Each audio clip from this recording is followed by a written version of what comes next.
তোমার বেলায় নেব সখী তোমার কানের সোনা সখী গো আমি প্রেমের ঘাটের মাঝি। এখানে যে গাছগুলি দেখতে পাচ্ছ এখানে কিন্তু পুরোই কটেজ বানানো আছে। আর এখানে গেলে একদিন হলেও তোমরা থেকে আসবে, যেটা আমরা অনেক মিস করলাম, থাকতে পারলাম না টাইমের জন্য।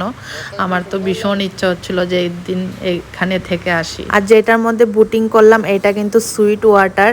এইটা হলো কোলা বিচ শপটা একটা সাইটে। আর এখান থেকে একটু জল ওইদিকে গেল যেটা সুইট ওয়াটার, ওইখানে কিন্তু বোটিং করা যায়। আর উপর থেকে কোলা বিচটা দেখতে এরকম লাগে।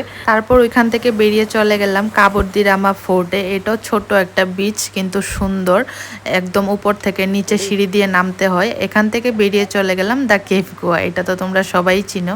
এখানে অনেক লাইন ছিল মানুষের, সবাই দাঁড়িয়েছিল।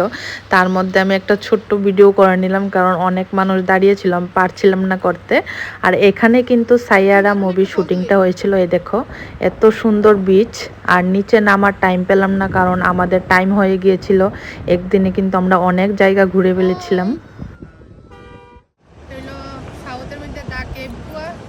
আর আমরা শেষ যাবো বাড়িতে শেষ।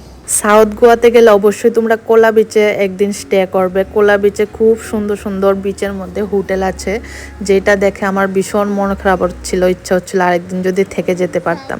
তারপর ওইখান থেকে বেরিয়ে খাওয়া দাওয়া করে হোটেলে গিয়ে চেঞ্জ করে কিন্তু আমরা চলে গেলাম এয়ারপোর্টে। তারপর এয়ারপোর্টে গিয়ে আমাদের ফ্লাইট ছিল লেট, তারপর কিছু একটা খেলাম, খেয়ে কিন্তু ফ্লাইটে উঠে পড়েছিলাম। তারপর কিন্তু 2টার সময় নিয়ে আমাদের দিল্লিতে পৌঁছালো।